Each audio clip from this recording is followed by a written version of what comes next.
An elderly woman lived quietly in her old house, surrounded by memories and the illusion that her children still loved her. But one phone call shattered everything. She realized they were only waiting for her inheritance. Heartbroken, she packed a small suitcase and vanished into the night. When she collapsed on a lonely country road, a poor family took her in and showed her a kind of love she'd forgotten existed. Yet when she leaves, their lives, and her children's, will never be the same again. Before we dive in, what time are you listening? Where are you from? Drop a comment below and tell me. The house on Maple Road had been Eleanor Simmons' home for 32 years. It sat at the end of a gravel driveway, surrounded by oak trees that had grown taller than the roof, their branches scraping against the gutters when the wind picked up. The porch steps creaked in the same spot they always had, right in the middle, and the screen door still stuck a little when you tried to close it. Inside, everything was exactly where it had been since William died. His reading glasses on the side table, the afghan she'd knitted draped over his favorite chair, even the coffee mug he'd used that last morning, still sat in the cabinet, unwashed, waiting. Eleanor was 74 now, her hair completely white, pulled back in a loose bun that never quite stayed in place. Her hands shook a little when she poured her tea, not from fear or sadness, just age making itself known. She moved slowly through the rooms each day, touching things, the doorframe where they'd marked the children's heights, the kitchen counter where she'd taught Clara how to roll pie crust, the window where she'd watched Michael ride his bike for the first time without training wheels. The walls held photographs in mismatched frames, Michael at his college graduation, Clara on her wedding day, family vacations to the lake where they'd rented the same cabin every summer for 10 years. In every picture Eleanor stood in the background, or to the side, smiling, her hand on someone's shoulder, holding someone's coat, always there but never quite the center. She'd never minded that. Being there was enough. She'd been sick that winter. A flu that settled deep in her chest and wouldn't let go. For 3 weeks she'd barely left her bed, surviving on soup and crackers, listening to the house settle around her in the dark. The doctor had come once, an old friend of William's, and told her to rest, to drink fluids, to call if it got worse. She hadn't called, she'd just waited it out, alone, watching the ceiling and counting the water stains that looked like clouds. But she was better now, or getting there. Strong enough to sit in her chair by the window, a shawl wrapped around her shoulders, watching the daffodils push up through the cold ground. Spring was coming. She could feel it in the air, in the way the light changed, in the sound of birds that had been silent all winter. It was a Thursday morning in early March when the phone rang. Eleanor's heart lifted when she saw the name on the screen, Michael, her son, her firstborn. The boy who used to climb into her lap when he had nightmares, who used to bring her dandelions from the yard and call them flowers. "Michael, honey," she said, pulling the phone to her ear. Her voice came out softer than she meant it to, almost breathless. "Hey, Ma." His voice was clear, businesslike, the voice he used at work. "How're you feeling? I heard you were pretty sick." She smiled, even though he couldn't see it. Her whole face lit up. "Oh, I'm much better now, just a little tired, you know. But the doctor says I'm on the mend." "That's good, that's real good." There was a pause, the sound of papers rustling, maybe a keyboard clicking. "You eating okay? Taking your medicine?" Yes, all of it." She pressed her hand against her chest, feeling the warmth spread there like sunlight. He was worried about her. Her boy was worried. "I had some oatmeal this morning, and I made a little chicken last night. Nothing fancy, but it was nice. I even made that stuffing you used to like, the one with the sage." "Good, you need to keep your strength up." They talked for a few more minutes. She told him about the neighbor's dog, that wouldn't stop barking, about the daffodils, about how the mailman had started leaving packages on the porch instead of by the door, because he was afraid she'd slip on the ice. Michael made the right sounds. Yeah, that's funny." And she felt herself relax into the conversation, into the familiar rhythm of mother and son, the dance they'd done 1,000 times before. "The Johnsons next door had their grandkids visiting last week," she continued, her voice brightening. "3 little ones, running all over the yard. It reminded me of when you and Clara were small. Remember how you used to build those forts in the backyard? Yeah, Ma, I remember. His voice was distracted now, distant. Listen, I gotta run soon, but I just wanted to check in. Of course, I'm so glad you called, sweetheart. It means the world to me. Well, I just wanted to check in, he said.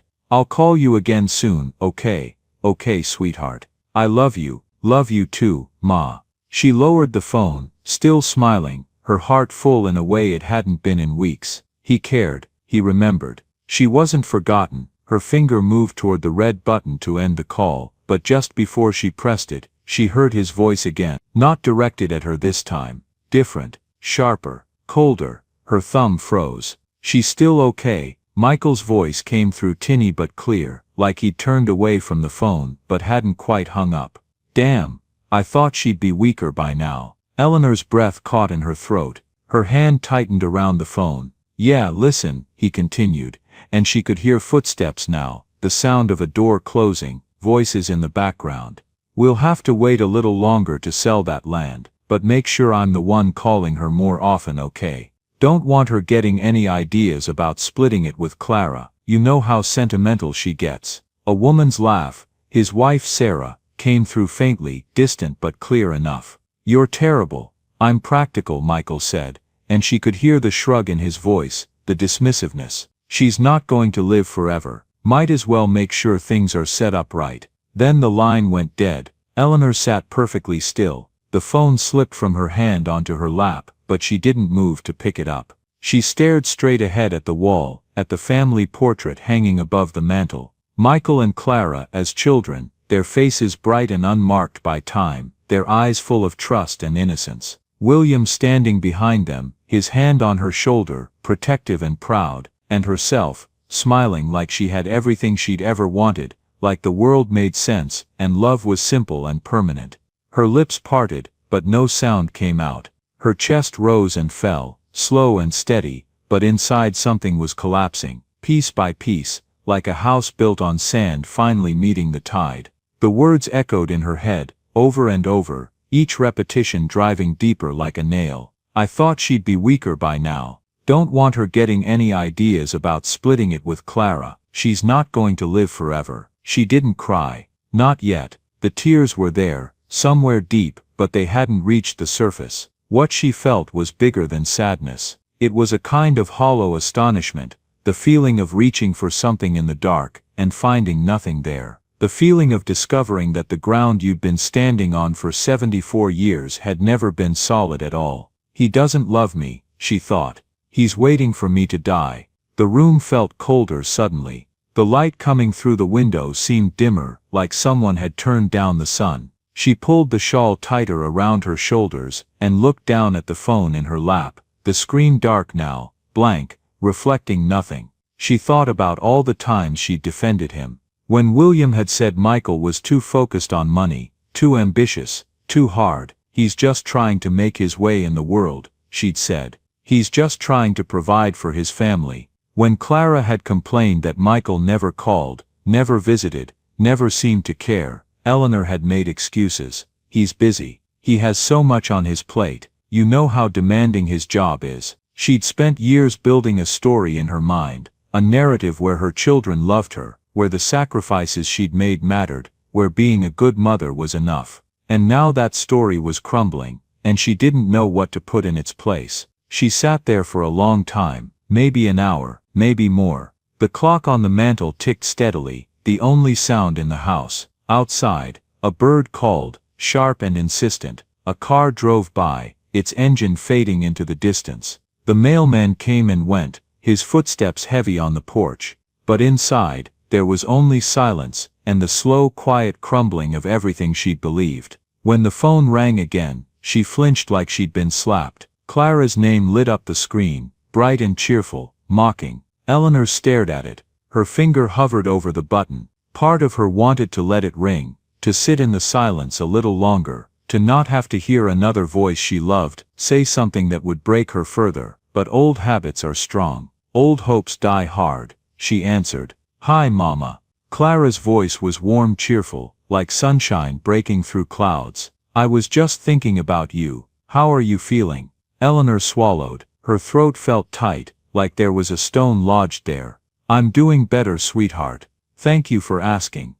Good, good. I was worried about you. You know how these things can linger at your age. You have to be so careful, at your age. The words landed like a small stone in still water, rippling outward. Eleanor closed her eyes. I'm fine really, she said, forcing brightness into her voice, the cheerfulness she'd perfected over decades of pretending everything was fine.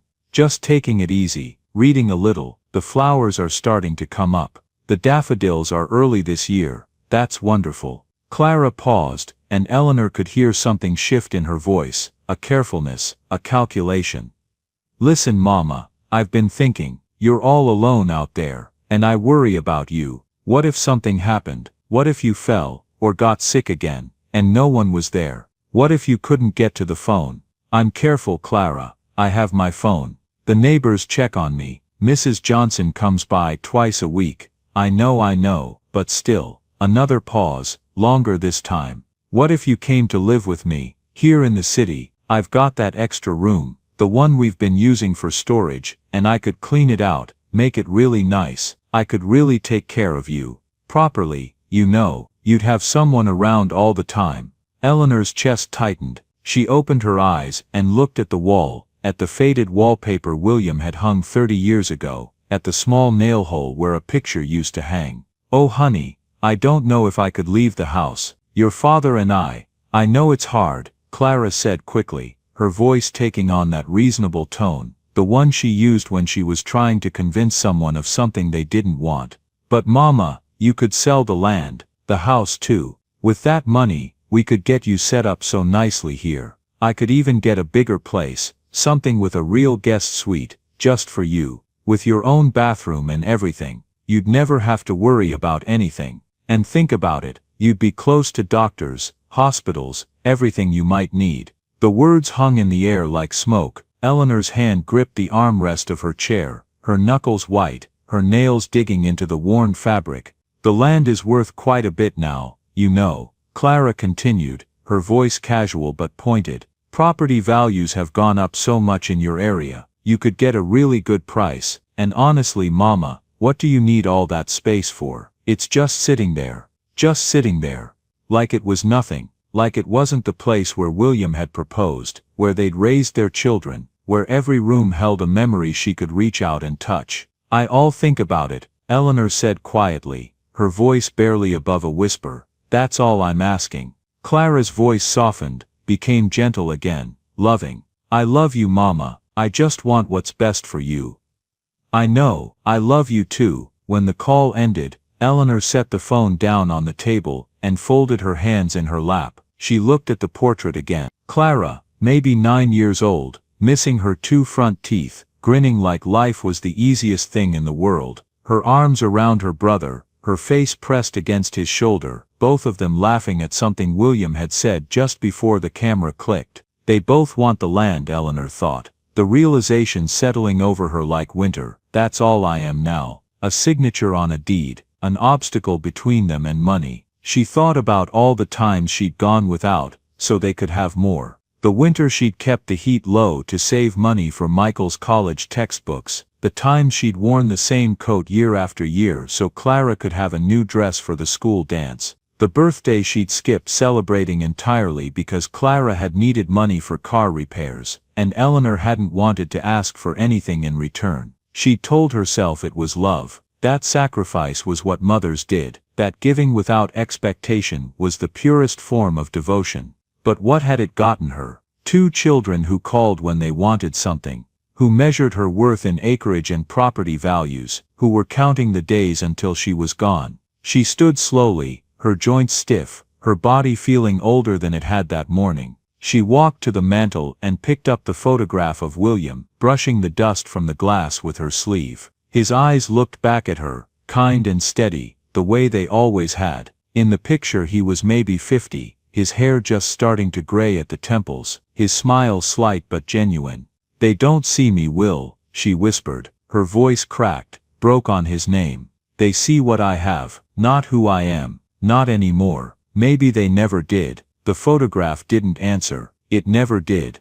but she held it anyway, pressing it against her chest, feeling the sharp edges of the frame dig into her palms, the pain grounding her, reminding her she was still here, still real, even if no one else seemed to notice. She thought about calling them back, confronting them, asking them directly if her suspicions were true. But what would be the point? They'd deny it, they'd be hurt and offended, they'd make her feel guilty for even thinking such things. And maybe, in their minds, they weren't even doing anything wrong. Maybe they'd convinced themselves that caring about the land was the same as caring about her. No, she wouldn't call, she wouldn't confront, she would just leave. The thought came to her fully formed, like it had been waiting there all along. She would leave. Not forever, maybe, just for a while, just long enough to breathe, to think, to remember what it felt like to be seen as something more than an inconvenience or an inheritance. That night, she didn't sleep. She sat at the kitchen table, the house dark except for the small lamp in the corner casting long shadows across the walls. She thought about her life, the years she'd spent raising her children, the sacrifices she'd made, the love she'd poured into them without ever asking for anything in return.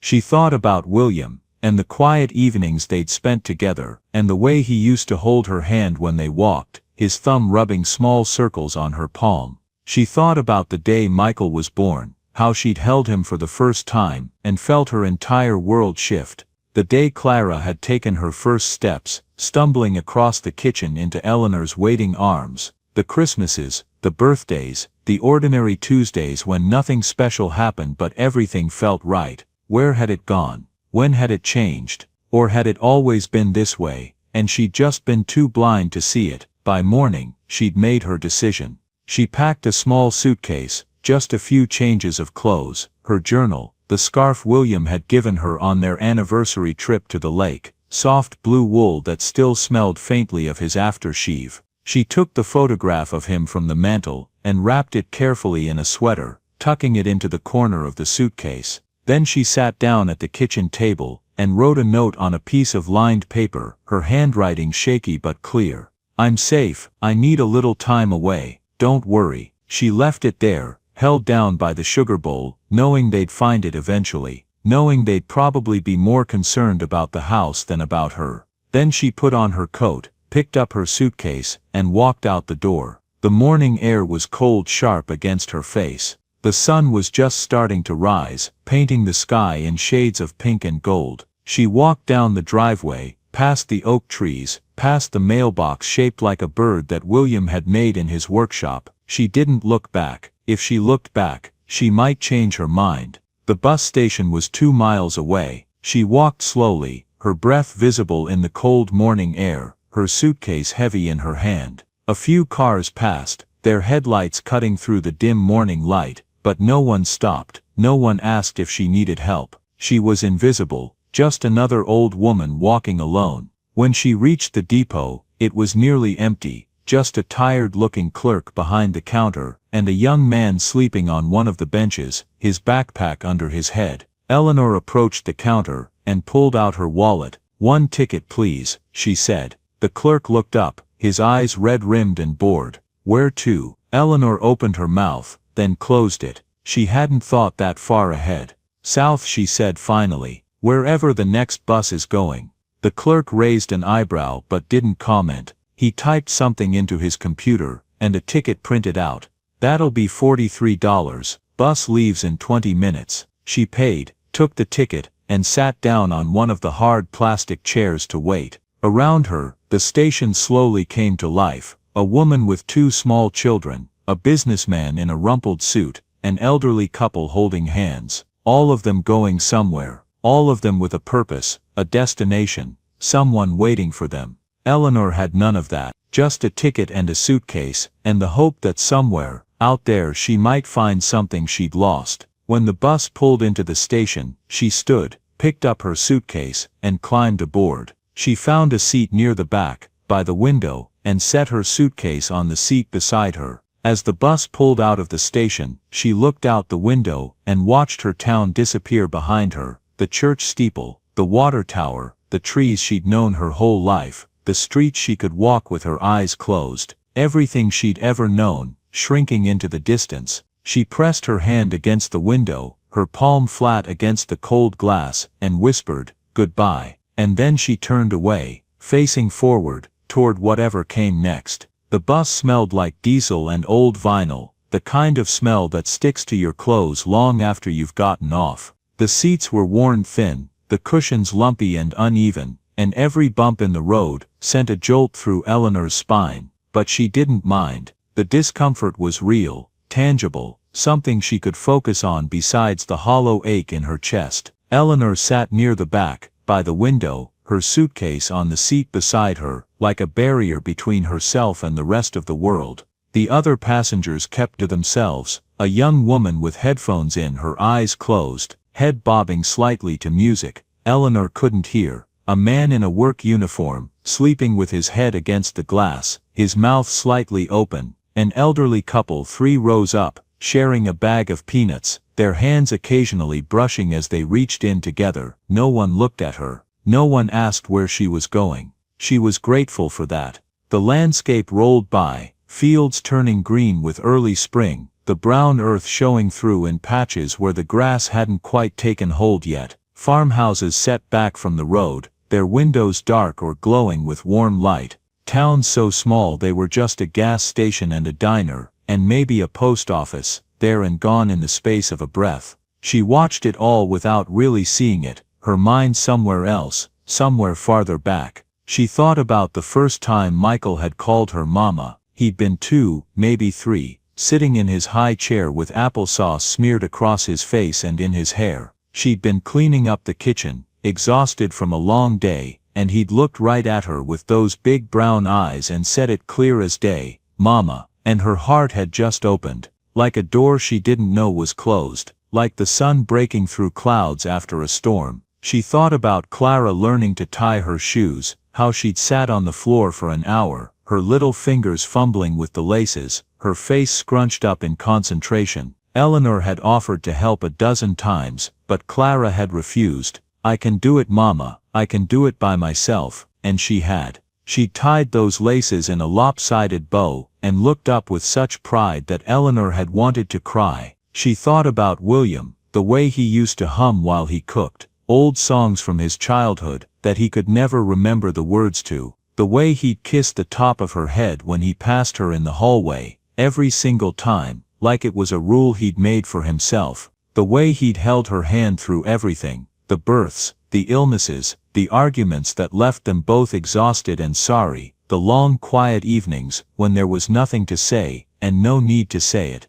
How did I get here, she wondered, her breath fogging the window. How did I become someone my own children don't see? The bus stopped in a small town around midday. The driver announced a 20-minute break, and most of the passengers filed off to stretch their legs, use the restroom, grab something to eat. Eleanor got off too, partly because she needed to move, and partly because staying on the bus felt like admitting she had nowhere to go. The depot was attached to a diner, the kind with red vinyl booths, and a counter lined with stools. Inside it smelled like coffee and bacon grease and something sweet, maybe pie. Eleanor slid onto one of the stools and waited. A waitress appeared, a woman in her 50s with tired eyes and a kind smile, her name tag reading Diane. She poured coffee without asking, sliding the cup across the counter. "Long trip?" she asked, her voice rough from what Eleanor guessed was years of smoking.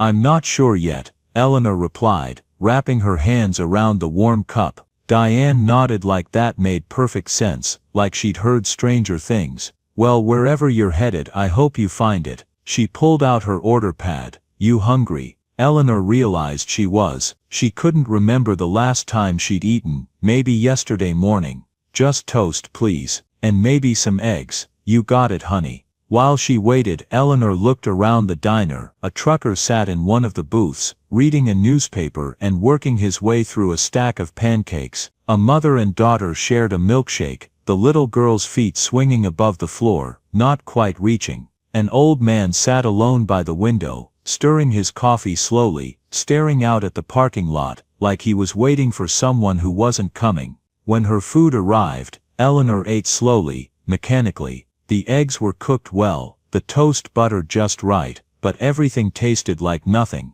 She forced herself to finish anyway, knowing she needed the strength, even if her body felt like it was running on something other than hunger. "You okay, honey?" Diane was back, the coffee pot in hand. Eleanor looked up, surprised. Yes, I'm fine."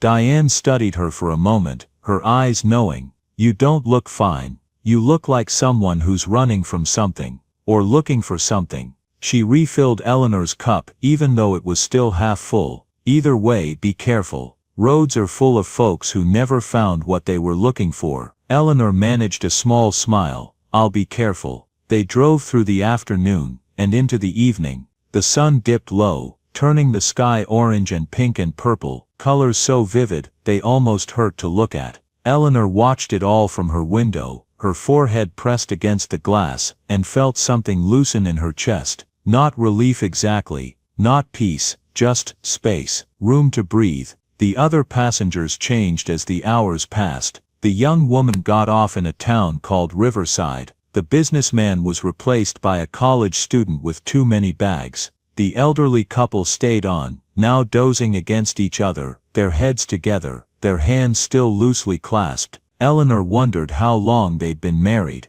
50 years, 60, she wondered if they still saw each other, really saw each other, or if they'd become like furniture to each other, always there, necessary, but unremarkable. She and William had been married for 48 years when he died, and she'd seen him every day, really seen him, right up until the end. When he got sick, when the cancer ate away at him piece by piece, she'd memorized every line on his face, every gray hair, every spot on his hands. She'd held his hand and looked into his eyes, and tried to pour everything she felt into that gaze, tried to say without words what she couldn't bring herself to say out loud. "Don't leave me, please don't leave me alone." But he had. Not because he wanted to, but because that's what dying is. Leaving. And now here she was, 6 years later, leaving too, leaving the house they'd built together, the life they'd shared, the children they'd raised, leaving because staying had become unbearable. The bus stopped again around 8 o'clock, this time in a slightly larger town called Pinewood. More passengers got off than got on. Eleanor stayed in her seat, watching them go, the college student meeting someone at the depot, hugging tight. The trucker climbing into his rig, starting the engine with a rumble, a woman with a baby hurrying toward a waiting car. Everyone had somewhere to go, someone waiting for them. Eleanor had neither. The bus pulled back onto the highway, and the driver's voice crackled over the intercom. "Next stop, Milford, 40 minutes. Milford. Eleanor turned the name over in her mind. She didn't know anything about it, had never heard of it before. But when the driver said it again, Milford, folks 40 minutes, something in her chest shifted. There, she thought. I'll stop there. She didn't know why. Maybe it was the way the words sounded, soft and unremarkable. Maybe it was exhaustion making the decision for her. Maybe it was just that she had to stop somewhere, and this was as good as anywhere else. When the bus pulled into Milford, it was full dark, the kind of deep darkness you only get in small towns far from city lights. Eleanor gathered her suitcase and stepped off the bus into the cool night air. The depot was small, just a covered bench and a ticket window, closed for the night. Across the street she could see a general store, lights on inside, and next to it a post office, dark. On the corner, a diner with a flickering neon sign that said "Eat." That was it. The rest was just houses scattered along quiet roads, fields stretching out in every direction, darkness so complete she couldn't see where the land ended, and the sky began. She walked toward the diner thinking she'd get something to eat, maybe ask about a place to stay. But when she pushed open the door, a bell jingling above her head, the man behind the counter looked up and shook his head. "Kitchen's closed," he said. Not unkindly. "Sorry, we shut down at 8. Oh, Eleanor stood there in the doorway, suddenly unsure. Is there a motel nearby?" He shook his head again, wiping down the counter with a rag. "Not here. Closest one's about 15 miles north, up on Highway 9, you'd need a car." "I see." Her voice came out smaller than she meant it to. "Thank you." Back outside, the street was empty. The general store had turned off its lights while she was in the diner.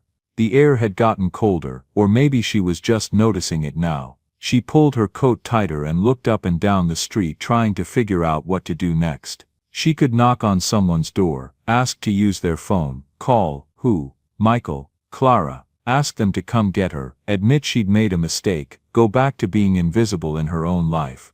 No, she'd rather sleep on the street, so she started walking, not toward anything in particular, just walking, down the main road, past the houses with their porch lights on, past the church with its white steeple and the cemetery behind it, the headstones barely visible in the darkness. The air smelled like fresh dirt and something sweet, honeysuckle, maybe, or jasmine. Her feet carried her out of town, onto a road that turned from pavement to gravel. The houses thinned out, then disappeared entirely.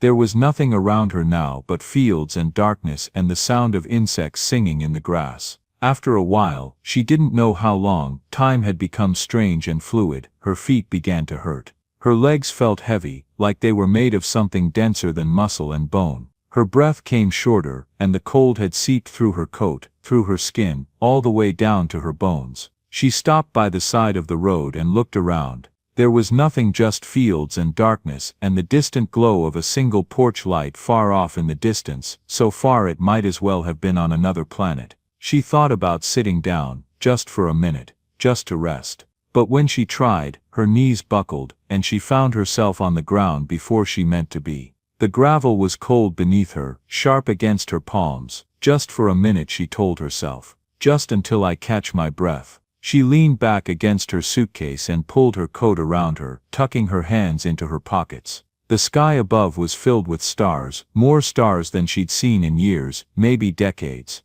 They stretched from horizon to horizon, a river of light in the darkness. Is this it? She thought.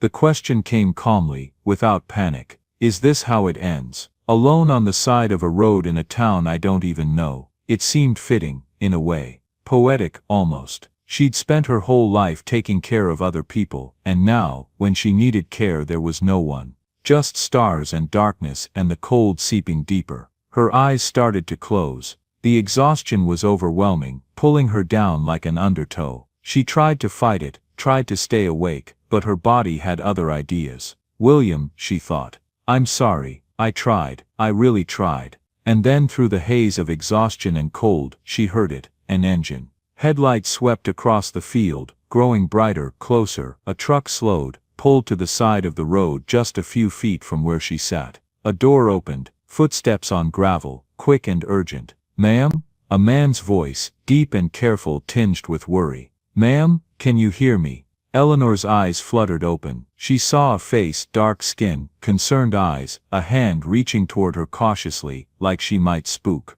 Tanya, get over here, the man called over his shoulder, his voice rising with urgency. There's someone, call 911.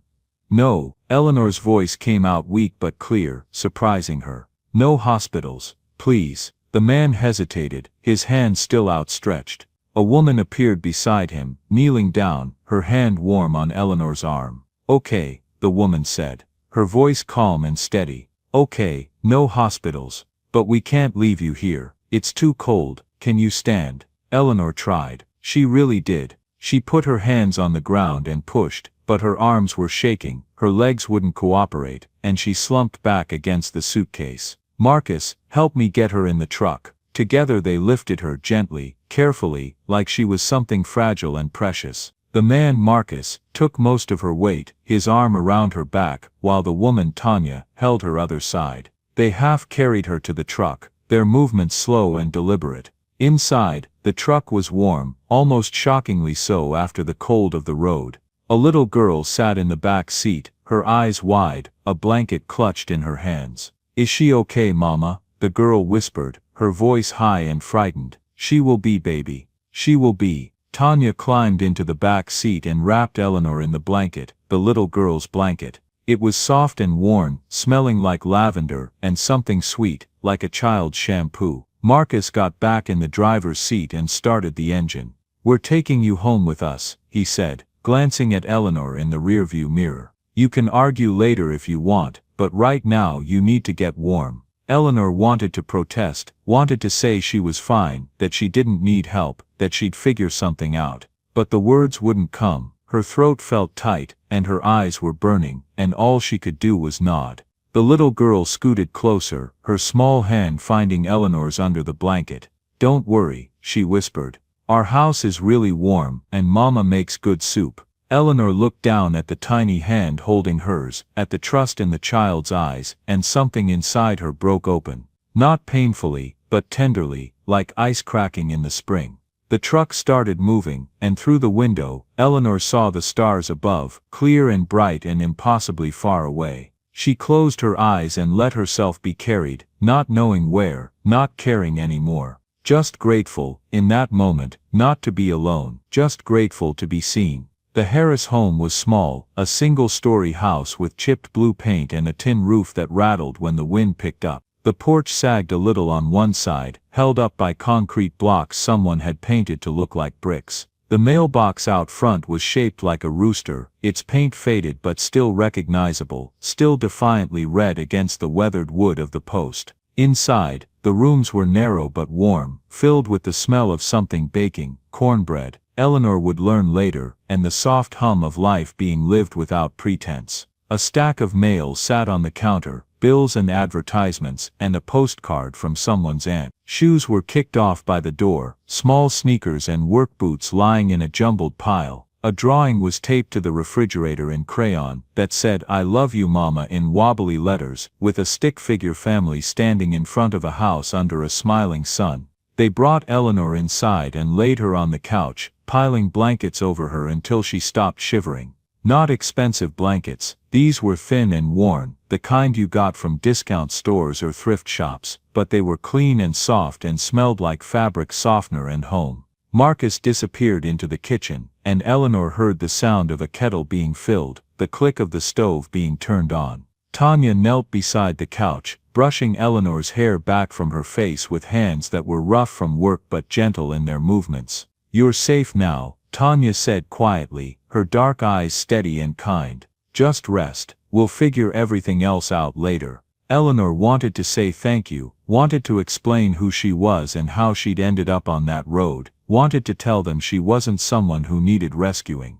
But the words wouldn't come. Her throat felt tight, swollen with unshed tears and exhaustion, and her eyes were so heavy they might have been weighted down with stones. So she just nodded, and let the warmth of the room and the kindness of these strangers pull her under into a sleep deeper than any she'd had in months. She woke to sunlight streaming through thin white curtains and the sound of a child humming, a tuneless happy sound that spoke of a morning routine, of normalcy, of a life lived without fear or pretense. For a moment Eleanor didn't know where she was. The ceiling was unfamiliar, painted a pale yellow that caught the morning light. The walls were covered with more of those crayon drawings. A calendar from a local feed store, a cross-stitched sampler that said "Bless this home." Then she turned her head and saw the little girl sitting at the kitchen table just a few feet away, her legs swinging above the floor, a piece of toast in one hand and a spoon in the other. She was humming while she ate, completely absorbed in her breakfast, her hair braided neatly down her back with bright pink elastics at the ends.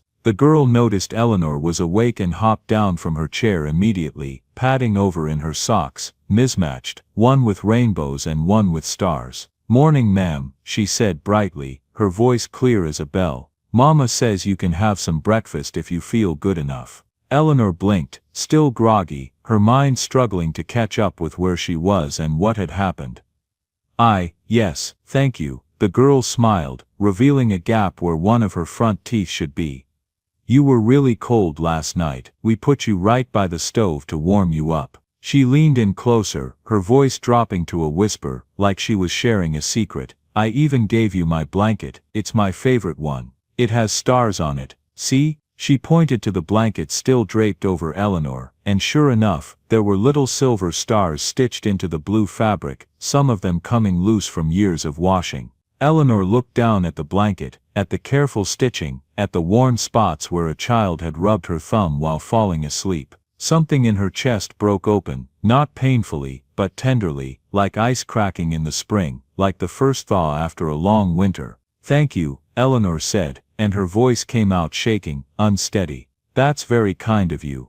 The girl beamed, her whole face lighting up. "You want some toast? It's got jam. The good kind." Strawberry. Before Eleanor could answer, the tears came. Not loud, not dramatic, just quiet and sudden and impossible to stop. They spilled down her cheeks, hot and unexpected, and she covered her face with her hands, her shoulders shaking with the force of them. The little girl froze, her eyes going wide with worry. "Mama," she called, her voice high and frightened. "Mama, come here." Tanya appeared in the doorway almost immediately, still in her bathrobe, her hair wrapped in a scarf. She crossed the room quickly and sat down on the edge of the couch, her hand resting lightly on Eleanor's shoulder. "It's okay," Tanya said softly, her voice carrying the kind of calm that comes from years of mothering, of soothing hurts both big and small. "You're okay, let it out." But Eleanor couldn't stop. The tears came harder now, pulling up things from deep inside her, the phone call she wasn't supposed to hear, the children who saw her as an inconvenience, the husband who was gone, and the house that felt like a tomb.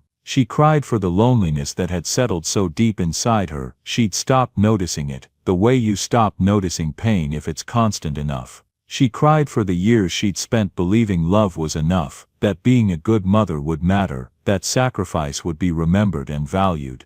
And she cried because a child she didn't know had given her a blanket with stars on it, and that simple act of kindness, that uncomplicated, unreserved generosity, had undone her completely. The little girl climbed onto the couch beside her, carefully, like she was afraid Eleanor might break. She wrapped her small arms around Eleanor's neck and held on tight.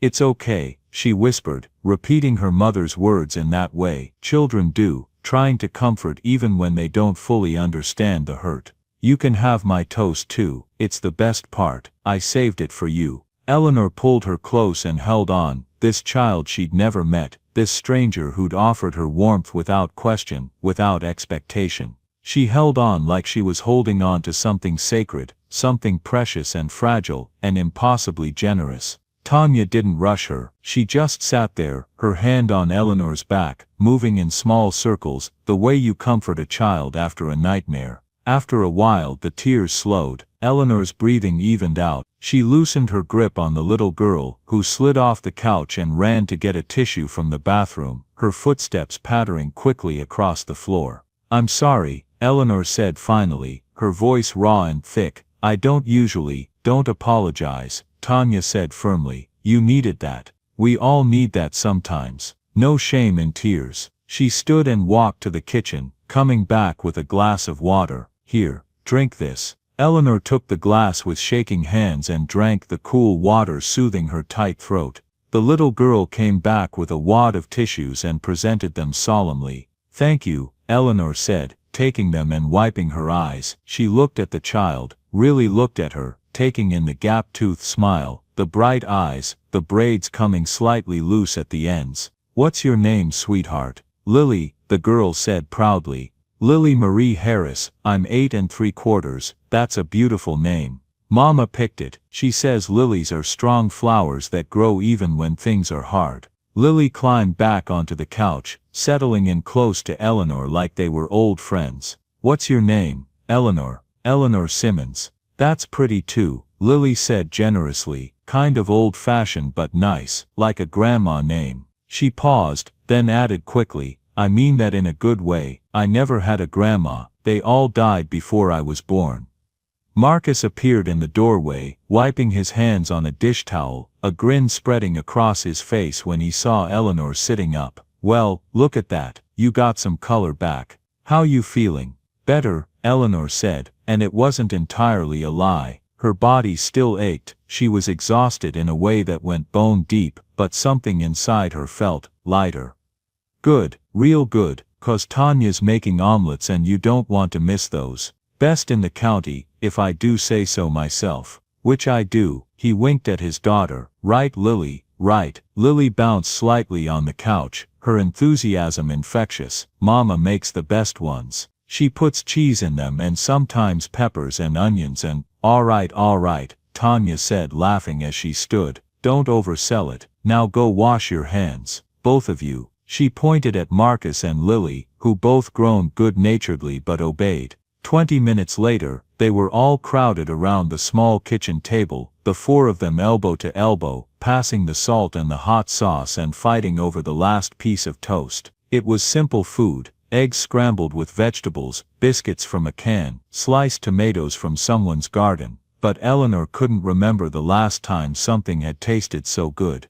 They talked while they ate, easy conversation that didn't require anything of her. Marcus told a story about the chickens getting out and chasing the mailman down the driveway. Lily interrupted approximately every 30 seconds with her own commentary. Tanya laughed, her head thrown back, her whole body involved in the sound, and Eleanor just sat there, listening, feeling something inside her slowly unclench. Marcus asked her name, but nothing else. No questions about where she was from, why she'd been on that road, what she was running from, or running toward. Tanya offered more coffee but didn't press when Eleanor said she was fine. It was kindness without interrogation, help without judgment. After breakfast, Eleanor insisted on helping with the dishes. Tanya protested at first, but Eleanor was firm in a way she hadn't been firm about anything in years. "I need to do something," she said, her hands already reaching for a plate. "Please." So they stood side by side at the sink, Tanya washing, Eleanor drying, and in the quiet rhythm of it, the clatter of plates, the warm soapy water, the sunlight coming through the window above the sink, something settled inside Eleanor. It was ordinary, unremarkable, the kind of chore she'd done 10,000 times in her own kitchen.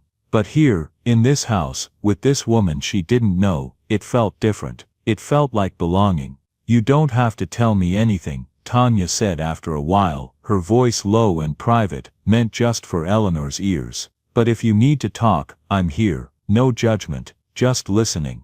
Eleanor was silent for a long moment, drying the same plate over and over, her hands moving automatically while her mind wrestled with whether to speak, what to say, how much to reveal. Then slowly, the words started coming. She told Tanya about the house, about William and the life they'd built together, about the children she'd raised, and the love she'd poured into them like water into a bottomless well. She told her about the phone call, the one she wasn't supposed to hear, and how the world had shifted in that moment, how everything she'd believed had turned out to be built on sand. She told her about leaving, about the bus and the road, and not knowing where she was going, only that she couldn't stay in that house, in that life, waiting for children who only called when they wanted something. Tanya listened without interrupting, her hands moving steadily through the dishes, her face thoughtful, but not pitying. When Eleanor finished, Tanya dried her hands on a towel and turned to face her fully. "You're not alone," she said simply, her eyes meeting Eleanor's with a directness that was startling in its intensity. "Not today, not in this house, you hear me." Eleanor's throat tightened, but she managed to nod. "And for what it's worth," Tanya continued, "I think you're brave. Walking away from something familiar, even when it hurts you, that takes courage. Most people just stay and let themselves get smaller and smaller, until there's nothing left." "I don't feel brave," Eleanor whispered. "No one does," Tanya said. "That's kind of how bravery works." Through the window, they could see Lily in the backyard, chasing chickens with a stick, her laughter carrying on the breeze. Marcus was out there too, fixing something on the chicken coop, his movements steady and unhurried.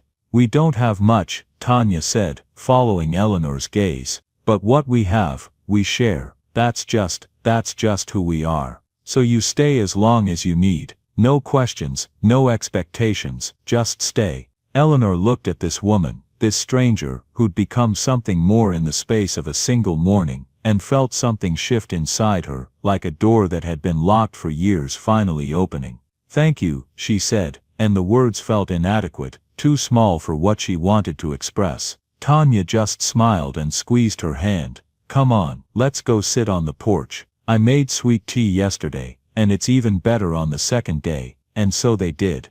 They sat on the sagging porch, in mismatched chairs, drinking sweet tea from mason jars, watching Lily play and Marcus work, and Eleanor felt something she hadn't felt in so long she'd almost forgotten the name for it. Peace. Days turned into weeks, and then into nearly 2 months, and Eleanor stayed. At first, she told herself it was temporary, just until she figured out what to do next, where to go, how to rebuild a life that had come apart at the seams like an old quilt. But the Harris family didn't treat her like a guest. They didn't tiptoe around her, or speak in careful voices, or act like she was fragile. They just included her, like she'd always been there. Marcus taught her how to feed the chickens, showing her how to scatter the grain in wide arcs so the hens didn't fight over it, how to check for eggs without startling them, how to tell which one was broody, and which one was just being dramatic. They got personalities, he said grinning, as one of the hens, a rust-colored Rhode Island red, pecked aggressively at his boot. That one there, that's Henrietta. She's bossy as hell, excuse my French. And that little brown one hiding behind the coop, that's Pip. She's shy but sweet once she warms up to you. Kind of like people. Eleanor found herself smiling, actually smiling, as she watched the chickens peck and strut around the yard with their jerky self-important movements. There was something soothing about their routine, their simple needs, the way they existed entirely in the present moment, without worry or regret. Tanya let her help with the cooking, and they fell into an easy routine, Eleanor peeling potatoes while Tanya seasoned the chicken, Eleanor stirring the pot while Tanya set the table, Eleanor chopping vegetables while Tanya mixed up cornbread batter. They didn't talk much while they worked, but the silence was comfortable, the kind that didn't need filling, the kind that comes from two people moving in harmony toward a shared goal. And Lily was everywhere. She followed Eleanor around the house, like a small chattering shadow, asking questions about everything that popped into her head. Did you have chickens when you were little? Did you like school? What's your favorite color? Do you know how to braid hair? Can you read cursive? What's the biggest word you know? Do you believe in magic? Eleanor answered each question patiently, finding herself charmed by the child's endless curiosity, her complete lack of self-consciousness. Sometimes Lily would climb into her lap, and just sit there, warm and solid, and trusting in a way that made Eleanor's heart ache with something she couldn't quite name. One afternoon, they sat on the porch together, shelling peas into a big metal bowl. Lily's small hands worked carefully, her tongue sticking out slightly in concentration, her fingers stained green from the pods. Can I ask you something? Lily said after a while, not looking up from her work. Of course. Why were you on the road that night?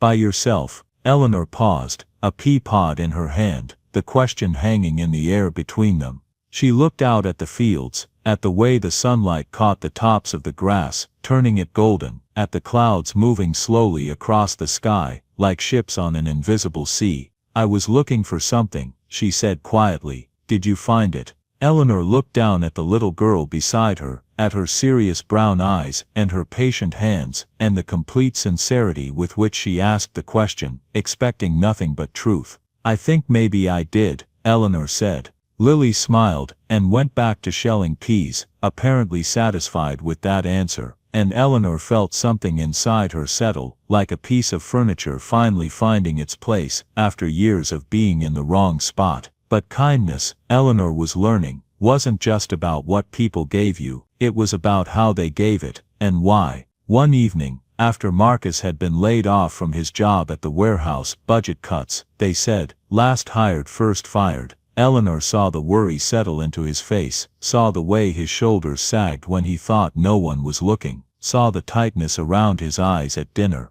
She wanted to help. She had a little money saved, not much but enough to make a difference. So late that night, after everyone had gone to bed, she slipped some bills into Tanya's wallet tucked between the folds where it might look like it had always been there, hoping they'd find it and just use it. No questions, no explanations necessary. The next morning, Tanya found her in the kitchen before anyone else was awake. Eleanor, she said, her voice gentle but firm. She held out the money, the bills folded neatly. We can't take this. Why not? Eleanor's voice came out sharper than she meant it to, defensive, almost angry. You've done so much for me. You saved my life. Let me do something for you, please. Tanya shook her head, her dark eyes kind but unwavering. If we take your money, then this stops being what it is. It stops being about caring for each other. It starts being about owing, about transactions, about keeping score. And that's not what this is. Eleanor stared at her, the words sinking in slowly, reshaping her understanding of what was happening in this house.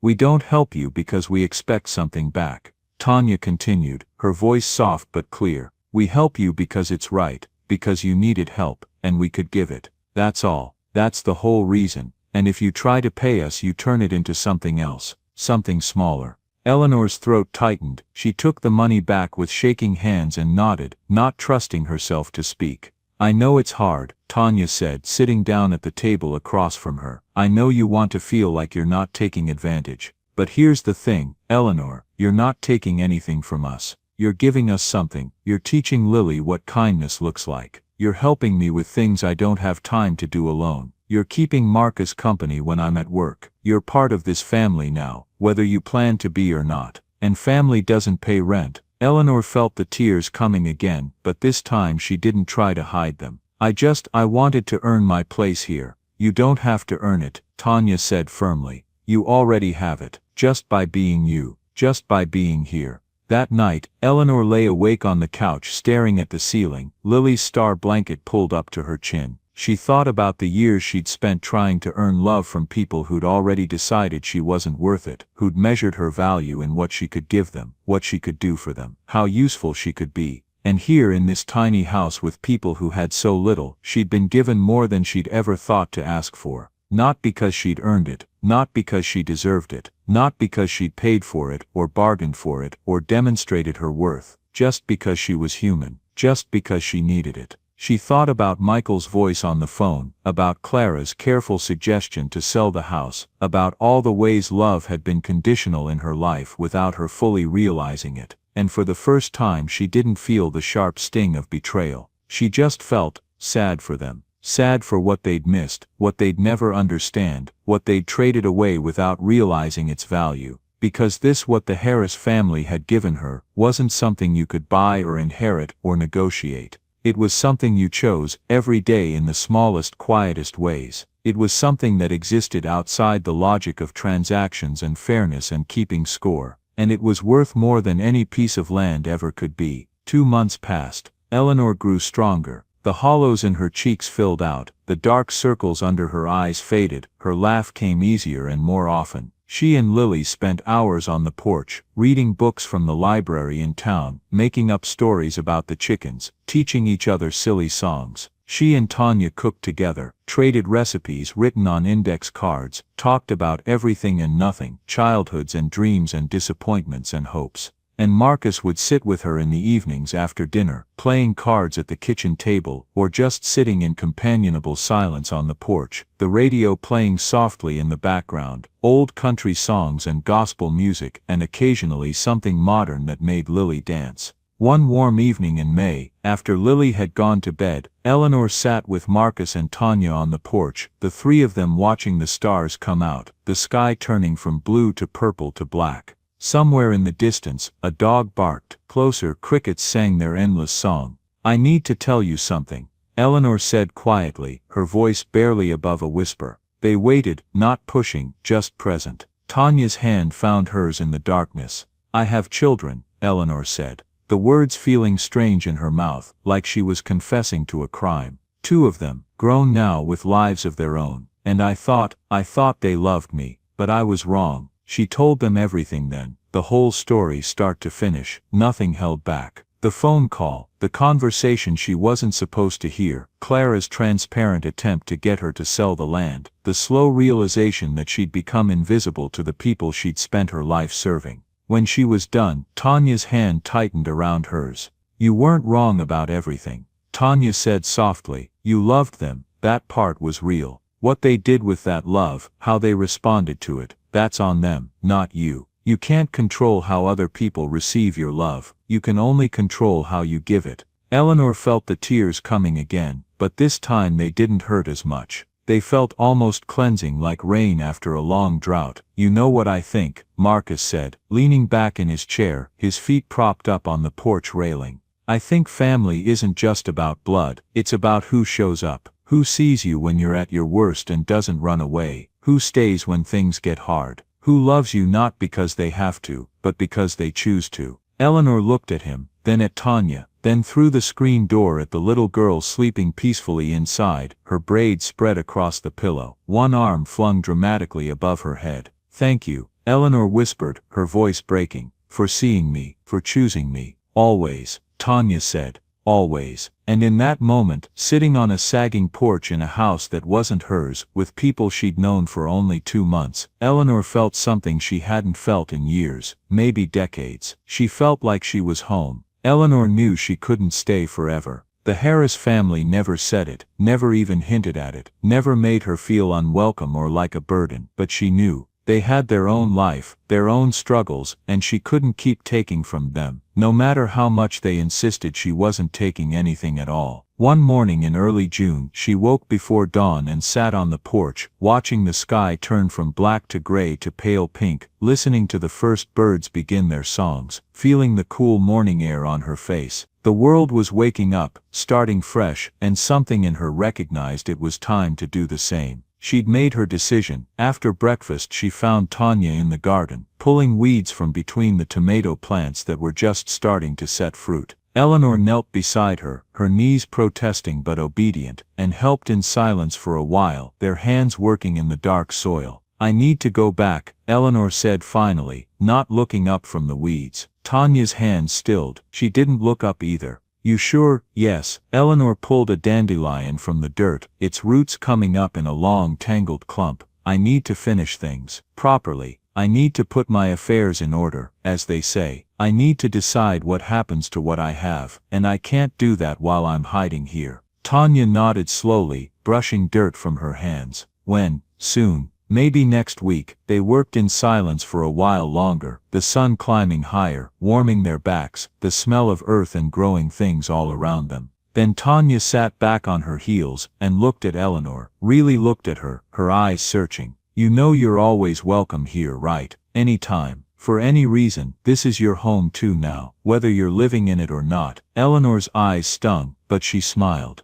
"I know, and thank you for everything. I don't know what I would have." "Don't," Tanya interrupted gently. "Don't do the what-ifs. You're here, you're okay, that's what matters." That final week of her 2 months passed both too quickly and too slowly. Eleanor tried to memorize everything. The sound of Lily's laughter, the way Marcus hummed while he worked, the smell of Tanya's cooking filling the small house, the feeling of belonging she'd found in the most unexpected place. On her last night they had dinner together, all 4 of them around the table, the windows open, the breeze carrying the scent of honeysuckle and freshly cut grass. Lily talked about her day at school, about the field trip to the science museum, and the butterfly that had landed on her hand. Marcus told a story about the new rooster they'd gotten, who apparently thought he was in charge of everything, including the family. Tanya laughed, her head thrown back, her hand covering her mouth, and Eleanor just sat there soaking it all in, memorizing the sound of their voices, the way the light fell across the table, the warmth of being part of something real. After Lily went to bed, after the dishes were done, and the kitchen cleaned, Eleanor sat with the little girl one last time, perched on the edge of her small bed. "I have something for you," Eleanor said, pulling a small package from her pocket. Lily sat up, eyes wide with curiosity. Inside was a journal, small and leather-bound, with blank pages waiting to be filled. On the first page, Eleanor had written, "For Lily Marie Harris, who taught me that kindness is the bravest thing we can do." "What's this for?" Lily asked, running her fingers over the smooth leather. "For your thoughts," Eleanor said. "For your stories, for all the things you want to remember. When you're older, you can look back and see who you were, what you cared about, what made you happy." Lily threw her arms around Eleanor's neck and held on tight, her small body warm and solid. "I'm going to miss you so much." "I'll miss you too, sweetheart." Eleanor kissed the top of her head, breathing in the scent of strawberry shampoo and childhood. "But I'll always remember you, always. You saved my life, you know. Mama and Daddy saved you. I just gave you my blanket." "That's exactly what I mean," Eleanor said softly. The next morning Marcus drove her to the bus station. They didn't talk much on the way there, just listened to the radio, old gospel songs and advertisements for local businesses, and watched the fields roll by, the corn already knee-high, the sky wide and blue and endless. When they pulled up to the depot, Marcus turned off the engine and sat for a moment, his hands resting on the steering wheel, his eyes looking somewhere far away. "You gave us something too, you know," he said quietly. "You showed Lily what grace looks like, what it means to keep going even when things are hard. That's worth more than you think." Eleanor reached over and squeezed his hand, feeling the calluses on his palm, the strength in his fingers. "Thank you, Marcus, for everything, for stopping that night, for taking a chance on a stranger." "You were never a stranger," he said simply. "Not really." He helped her with her suitcase, walked her to the platform, and waited with her until the bus came, its brakes hissing as it pulled to a stop. When it was time to board, he hugged her, a real hug, the kind that said everything words couldn't, the kind that made promises without speaking them. "Take care of yourself, Miss Eleanor. You too, all of you." She boarded the bus and found a seat by the window. As it pulled away, she looked back and saw Marcus still standing there, one hand raised in a wave, growing smaller and smaller until he was just a speck in the distance, then gone. Eleanor turned to face forward, her hands folded in her lap, and let herself cry, quiet tears that fell onto her coat, onto her hands, onto the memories she carried with her. When Eleanor returned home, the house looked smaller than she remembered. The driveway was overgrown with weeds, the porch steps sagging even more than before. The paint was peeling in places she didn't remember. Inside, everything was exactly as she'd left it, the notes still on the kitchen table, curled at the edges now, the dishes in the sink, the silence thick and heavy and oppressive. But she didn't feel the same. She felt clear, purposeful. She knew what she needed to do. She spent the next few weeks putting things in order with a methodical calm that surprised her. She called a lawyer, updated her will, made arrangements. She sorted through decades of belongings, deciding what mattered and what didn't, what held real memory and what just held space. She sold the house and the land, not to Michael or Clara, but to a young couple with a baby on the way, who promised to love it the way she once had, who looked at the kitchen and saw potential, who walked through the rooms and talked about the family they would raise there. Half of the money went to the local children's foundation, anonymous, just as she wanted, with a note specifying it should be used for children whose families were struggling, who needed help but were too proud to ask for it. The other half she put in an envelope addressed to Marcus and Tanya Harris, along with a letter she wrote and rewrote a dozen times, trying to find words adequate for what she wanted to say. "My dear Marcus, Tanya, and Lily, I hope this letter finds you well, and your days continue to be filled with the warmth and love you so freely gave to me. I've thought of you every day since I left, not with sadness but with gratitude so deep I don't have words big enough to hold it. The time I spent with you gave me something I didn't know I was missing, the sense that I could still matter, that I could still be seen, that I could still be part of something real and true. You didn't help me because you expected anything in return. You didn't help me because you thought I deserved it, or because helping me made you look good. You helped me because it was right, because I needed help, and you could give it. That simple, that pure, and that, more than anything else in my 74 years, restored my faith in this world. Restored my faith that kindness still exists, that love doesn't have to come with conditions attached like invisible strings. That sometimes the truest family is the one that finds us when we've forgotten we're worth finding. Enclosed is a gift, it's not payment, please hear me on this. You can't pay someone for saving your life, for giving you back yourself, for teaching you what love actually looks like. This is simply what I want to do with what I have. Use it for Lily's education, for the house, for anything you need or want. No strings, no expectations, just gratitude. Thank you for showing me what it means to be truly kind. Thank you for choosing to see me when I'd become invisible everywhere else. With all my love, Eleanor." She mailed it on a Tuesday afternoon, then went home and sat in her mostly empty house, surrounded by boxes labeled "Donate" and "Keep," and felt at peace for the first time in longer than she could remember. When Eleanor passed away 8 months later, it was quiet and peaceful, surrounded by nurses at the hospice facility who held her hand and spoke to her gently, who treated her with the kind of dignity she'd learned to recognize and value.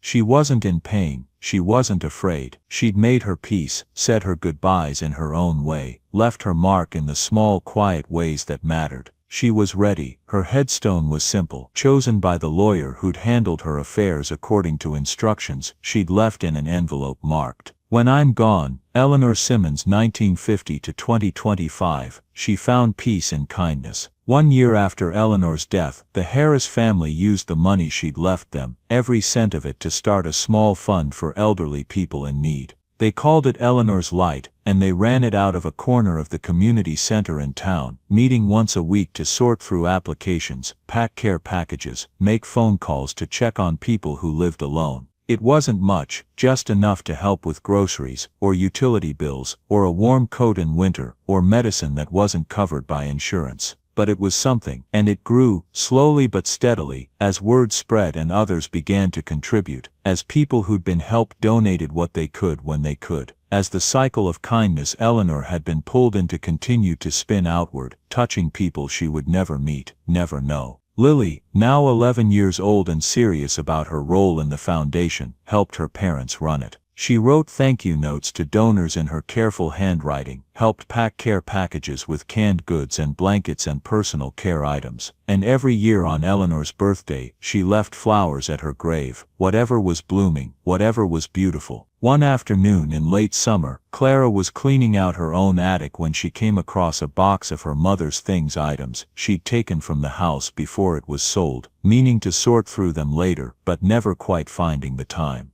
At the bottom, beneath old photo albums and recipe cards and Eleanor's wedding dress wrapped in tissue paper, she found a newspaper clipping, carefully cut out and folded. It was an article about Eleanor's Light, published in the local paper. There was a photo, Tanya and Lily standing in front of the community center, smiling, holding a banner that read Eleanor's Light, in memory of a woman who believed in kindness. The article described the foundation, its mission, its impact. And it mentioned Eleanor Simmons, who had funded it in gratitude to a family who showed her what love truly looks like. Clara sat on the dusty attic floor, the clipping in her hands, and read it 3 times. She stared at the photo, at this child she'd never met, at this family her mother had apparently lived with, at the smile on Lily's face that spoke of genuine affection, of real connection. She thought about her mother, about the last time they'd spoken, about the things she'd said, and the things she'd left unsaid, about the conversation that had seemed so reasonable at the time, selling the land, her mother moving to the city, practical solutions to practical problems. And for the first time, she understood what she'd lost, not the land, not the money, but the woman who'd loved her unconditionally, who'd given everything without keeping score, who'd spent her last months with strangers who'd seen her more clearly in 2 months than Clara had seen her in years. Clara folded the newspaper clipping carefully and set it on the floor beside her. Then she sat there in the quiet attic, surrounded by dust and memory and regret, and cried, not for what she'd lost, because you can't really lose what you never valued, but for what she'd never truly seen until it was too late.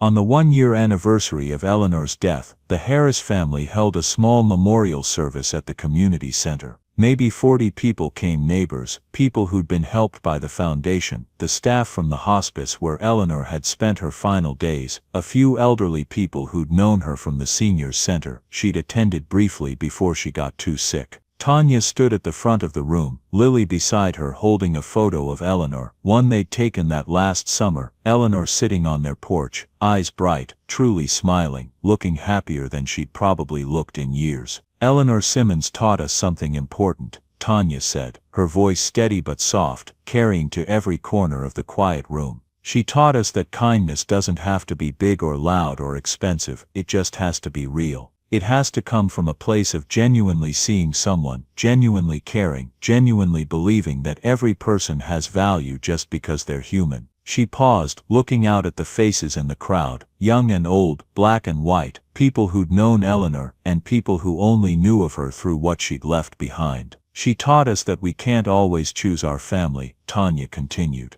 We don't get to pick who we're born to, who shares our blood, who's connected to us by law or tradition, but we can choose who we love. We can choose to show up for each other, even when it's hard, especially when it's hard. We can choose to see people when everyone else has looked away. Lily stepped forward, holding the photo carefully. Miss Eleanor said that sometimes people just need to know they matter. That's all, just that they're seen and they matter, and someone cares that they're still here. Her voice was clear, confident in the way children's voices are when they're speaking a truth they fully believe. She mattered to us, and we want to help other people feel like they matter too. That's what Eleanor's Light is for. After the service, people lingered, eating cookies, drinking coffee, sharing stories about Eleanor, or about loneliness, or about the times they'd felt invisible, and someone had finally seen them. Marcus stood by the door, greeting people, shaking hands, his arm around Tanya's waist. An elderly woman approached them, her hand shaking slightly as she held out an envelope.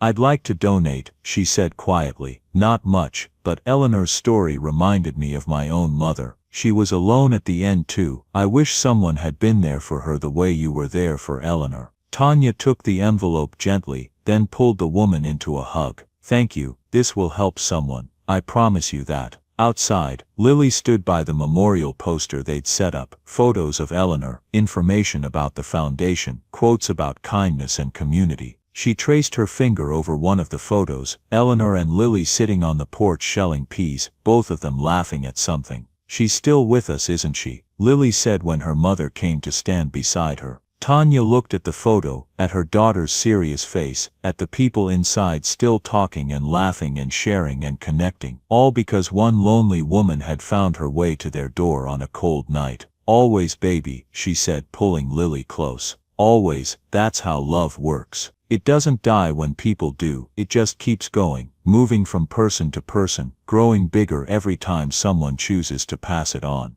Lily leaned against her mother, and smiled, looking up at the evening sky where the first stars were beginning to appear, and whispered, "Thank you, Miss Eleanor." And somewhere in the quiet space between memory and hope, between what was and what would be, Eleanor Simmons smiled back, because she'd learned, in those last months of her life, the most important truth of all, that love given freely, without condition or expectation, never really ends. It just transforms, spreading outward like light, touching people she would never meet, changing lives she would never know about, proving over and over again that kindness, real, honest, unconditional kindness, was the most powerful force in the world. And that sometimes, the greatest gift we can give or receive is simply this: to see and be seen, to matter, and to know we matter, to love and be loved, not because we've earned it or deserve it, or paid for it, but simply because we're human, and that in the end is enough. Join us to share meaningful stories by hitting the like and subscribe buttons.